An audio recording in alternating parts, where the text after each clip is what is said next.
Hi friends, welcome to lifeneeye. நாம இன்னைக்கு பார்க்க போகிறது விண்டோஸ் 11. விண்டோஸ் 11வது வெர்ஷன் ஏற்கனவே வந்துடுச்சு, உங்க எல்லாருக்கும் தெரியும். அதுல 3 டிப்ஸ் பார்க்க போகிறோம். அதுக்கு முன்னாடி நம்மளோட யூடியூப் சேனலை சப்ஸ்கிரைப் பண்ணாதவங்க சப்ஸ்கிரைப் பண்ணி பெல் பட்டன் அழுத்தி நோட்டிஃபிகேஷன் கொடுங்க. ஏன்னா நம்ம ஏற்கனவே கம்யூனிகேஷன் ரிலேட்டடான வீடியோஸ் தொடர்ந்து போட்டுட்டு இருக்கோம். அதுல ஒரு சில டிப்ஸும் சொன்னா பெட்டரா இருக்கும்னு ஃபீல் பண்றேன். ஃபர்ஸ்ட் டிப்ஸ் என்னன்னா, நீங்க காலங்காலமா இந்த ஸ்டார்ட் மெனு பார்த்தீங்கன்னா லெஃப்ட் சைடில் பார்த்துருப்பீங்க. இப்போ விண்டோஸ் 11ல பார்த்தீங்கன்னா சென்டரா எடுத்துன்னு வச்சாச்சு. நான் இவ்வளோ பழக்கப்படுத்திட்டேன் சார் லெஃப்ட்ல, இப்போ திடீர்னு சென்டரா இருக்கு, நான் அதை எப்படி சேஞ்ச் பண்ண முடியுமா அப்படின்னு நீங்க நினைச்சீங்கன்னா கண்டிப்பா சேஞ்ச் பண்ணலாம். அதுக்கு ஸ்டார்ட்டை கிளிக் பண்ணுங்க, செட்டிங்ஸை கிளிக் பண்ணுங்க. அதுல போனீங்கன்னா பர்சனலைசேஷன், அதுல டாஸ்க் பார் அப்படிங்கிறது இல்லையா, அதை கிளிக் பண்ணுங்க. அதில் கிளிக் பண்ணீங்கன்னா டாஸ்க் பார் பிஹேவியர்ஸ் அப்படின்னு இருக்கு இல்லையா, அதை கிளிக் பண்ணுங்க. அதை கிளிக் பண்ணீங்கன்னா இங்க டாஸ்க் பார் அலைன்மெண்ட் இருக்கு இல்லையா, அதை லெஃப்ட் கிளிக் பண்ணிட்டீங்கன்னா இப்போ பார்த்தீங்களா எல்லாமே லெஃப்ட்ல போயிடுச்சு. ஏன்னா உங்களுக்கு பழக்கமாயிட்டு இருக்கும் லெஃப்ட்ல கிளிக் பண்ணி. ஸோ இப்போ சென்டர் இருக்குது, ஒருவேளை உங்களுக்கு கன்ஃபியூஷனாக தோணுச்சுன்னா நீங்க சேஞ்ச் பண்ணிக்கலாம். அப்படி இல்லைன்னா ஆஸ் யூஷுவல் நீங்க சென்டரே வச்சுக்கலாம். இந்த டாஸ்க் பார்க்க நீங்க ஹைட் பண்ணலாம். அதுக்கு automatically hide the task bar option அப்படின்றத நீங்க கிளிக் பண்ணீங்கன்னா இப்போ பார்த்தீங்கன்னா பாட்டம்ல இருந்த டாஸ்க் பார்க் இல்லாம போயிடுச்சு. ஆனா நீங்க மவுஸ் எடுத்துட்டு வந்தீங்கன்னா அந்த இடத்துல வரும். தேவைப்பட்டா நீங்க மவுஸ் எடுத்தீங்கன்னா வெளில போயிடும். மவுஸ் அந்த இடம் வந்தீங்கன்னா மறுபடியும் டாஸ்க் பார் ஆட்டோமேட்டிக்கா வந்துடும். அது உங்களுக்கு தேவைன்னா நீங்க வச்சுக்கலாம். இந்த select far corner of the task bar to show desktop அப்படின்ற ஆப்ஷன் டிக்ல இருந்ததுன்னா என்ன பயன்பாடுனா, இந்த ரைட் சைடு பாட்டம் கார்னர்ல பார்த்தீங்கன்னா ஒரு சின்ன கிளிக் பண்ணீங்கன்னா டெஸ்க்டாப் வந்துருங்க. இது யூஸ்வலி ஷார்ட்கட்டும் இருக்கு. விண்டோஸ் பிடிச்சிக்கிட்டு டி அழிச்சிங்கன்னா டெஸ்க்டாப் வந்துடும். ஒருவேளை மவுஸ்ல பண்ண நினைக்கும் போது நீங்க இந்த ஆப்ஷன் எனேபிள் இருந்ததுன்னா இந்த இடத்துல right side bottom corner show டெஸ்க்டாப்ங்கிறது இருக்கும், அதை நீங்க கிளிக் பண்ணலாம். அந்த இடத்துல கிளிக் பண்ணாலே டெஸ்க்டாப் வந்துடும்.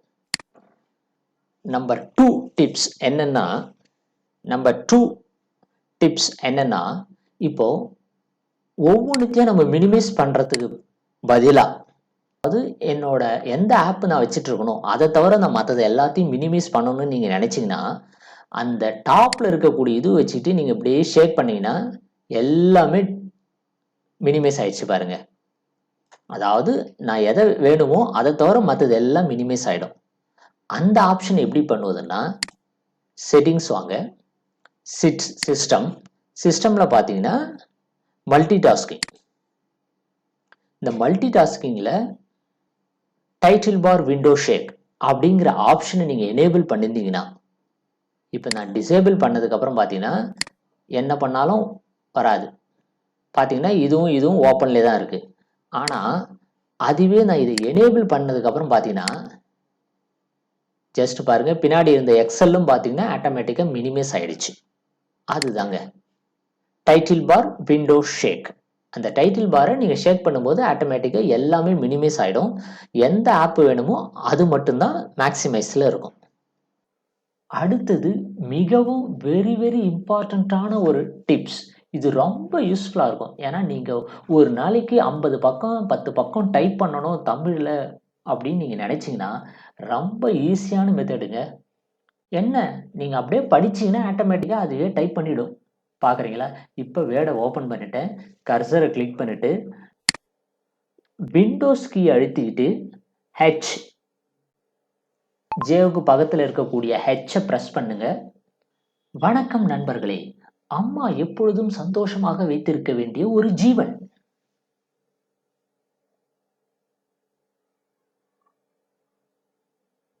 மறுபடியும் விண்டோஸ் ஹெச் அழுத்தினீங்கன்னா பேஸ் ஆயிடும். இப்ப நம்ம சொல்வது அனைத்தும் அங்க டைப் செய்யாது. உங்களுக்கு தேவைப்படுகின்ற நேரத்துல டைப் தமிழ்ல செய்யறதுக்கு பதிலா, ஆனா அதுக்கு முன்னாடி நீங்க என்னென்ன செட்டிங்ஸ்லாம் வைக்கணும்ன்றத சொல்லிடுறேன். நம்பர் 1, ஸ்டார்ட்ல செட்டிங் வாங்க.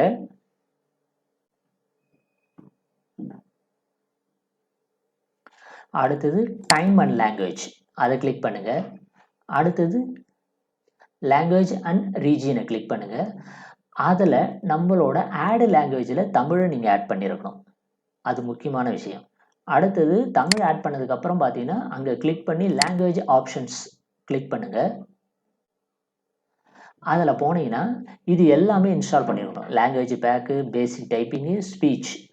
அடுத்தது கீபோர்டில் உங்களுக்கு தமிழ் தெரியும்னா நீங்கள் வந்து இன்ஸ்கிரிப்ட் செலக்ட் பண்ணலாம். இல்லை எனக்கு ஃபோனட்டிக் வேணும் அப்படின்னீங்கன்னா, ஃபோனட்டிக்னா உங்களுக்கு தமிழ் டைப்பிங் தெரியாது. ஏன்னா இப்போ நீங்கள் டைப்பிங் பண்ணும்போது ஒரு சில கரெக்ஷன் பண்ணணும் அப்படின்னு நீங்கள் நினச்சிங்கன்னா ஃபோனட்டிக்கை செலக்ட் பண்ணலாம்.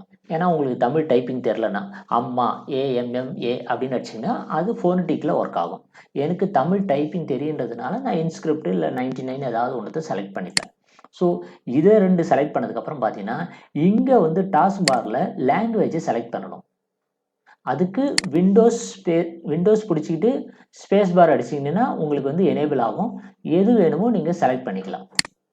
ஸோ இப்போ நான் வந்து தமிழை செலக்ட் பண்ணிட்டேன். அடுத்தது வேர்டை ஓப்பன் பண்ணுறேன். வேர்டை ஓப்பன் பண்ணிவிட்டு ரொம்ப சிம்பிள் விண்டோஸ் கீ அழுத்திக்கிட்டு ஹெச் அழுத்திங்கன்னா ஓப்பன் ஆகிடும். ஒன்ஸ் ஓப்பன் ஆனவுடனே பார்த்தீங்கன்னா நீங்கள் பேசுவது அனைத்தும் அங்கே தமிழில் டைப் செய்யும். ஆனால் உங்களோட வாய்ஸ் கிளியாரிட்டி இருந்தால் மட்டும்தான் அது கரெக்டாக செய்யும்.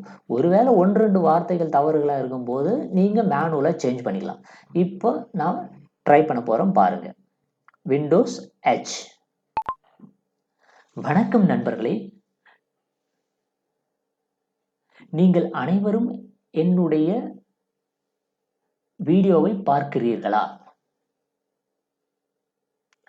இது அனைத்தும் உங்களுக்கு பயனுள்ளதாக இருக்கிறதா?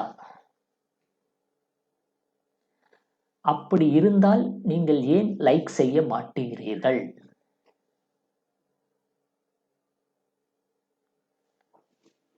மறுபடியும் விண்டோஸ் Hக்கு அழுத்தினீங்கன்னா பாஸ் ஆகிடும். ஸோ நீங்கள் சொல்வது அனைத்தும் இப்போ டெம்பரவரியாக டைப்பிங் பண்ணாமல் இருக்கும். இது எவ்வளோ யூஸ்ஃபுல்லான விஷயம் தெரியுமாங்க? இது ஆக்சுவலாக பார்த்தீங்கன்னா கூகுள்லேயும் இருக்குது. கூகுள் டாஸ் ஓப்பன் பண்ணிவிட்டு அதுலேயும் நீங்கள் வந்து வாய்ஸ் மெத்தடில் ஈஸியாக டைப் பண்ணலாம். அதே போல் நீங்கள் வேர்டு, எக்ஸல், பவர் பாயிண்ட் இந்த மாதிரி இடத்துல நீங்கள் தமிழ் டைப் பண்ணணும் அப்படின்னு நீங்கள் நினச்சிங்கன்னா, ஒருவேளை நோட் பேடில் ஓப்பன் பண்ணால் கூட நீங்கள் வந்து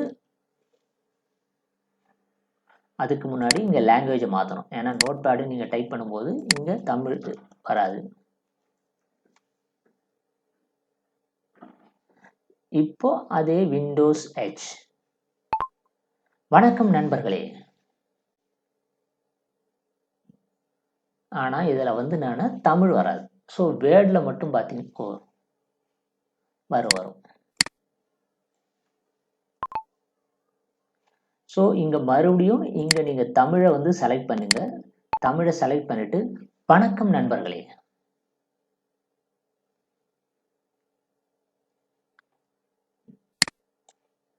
நாம் அனைவருக்கும் இந்த சேனல் பயனுள்ளதாக இருக்கும் என்று நினைக்கிறேன்.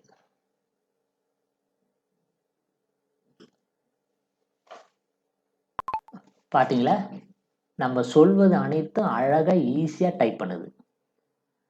நீங்கள் கஷ்டப்பட்டு தமிழில் டைப் பண்ண வேண்டிய அவசியமே இருக்காது. நீங்கள் ஒரு பேராகிராஃப் எடுத்து படிச்சிங்கன்னா ஆட்டோமேட்டிக்காக அது டைப் பண்ணிட்டே வரும். ஒரு வேளை கதை எழுதுகிறாங்க அப்படின்றவங்களுக்குலாம் இது மிகப்பெரிய யூஸ்ஃபுல்லாக இருக்கும் விண்டோஸ் 11. இனிமேல் நீங்கள் டைப் பண்ணுவீங்க. ஏன்னா உங்களுக்கு டைப் பண்ணும்போது நினைக்கிறேன்ல 3 சுழியா 2 சுழியா நாவா அப்படின்ற ஒரு கன்ஃபியூஷன் கூட வரும். அதெல்லாம் அவாய்ட் பண்ணுறது இந்த மாதிரி ஆட்டோமேட்டிக்காக நீங்கள் வந்து டைப் பண்ணிகிட்டே இருக்கலாம். ஓகே ஃப்ரெண்ட்ஸ், இந்த விண்டோஸ் 11 இருக்கக்கூடிய அந்த 3 அம்சத்தை நம்ம இதுவரை பார்த்தோம். உங்களுக்கு பிடிச்சிருந்தா லைக் பண்ணுங்கள், ஷேர் பண்ணுங்கள். இன்னொரு வீடியோவில் பார்க்கலாம். பாய் பாய்.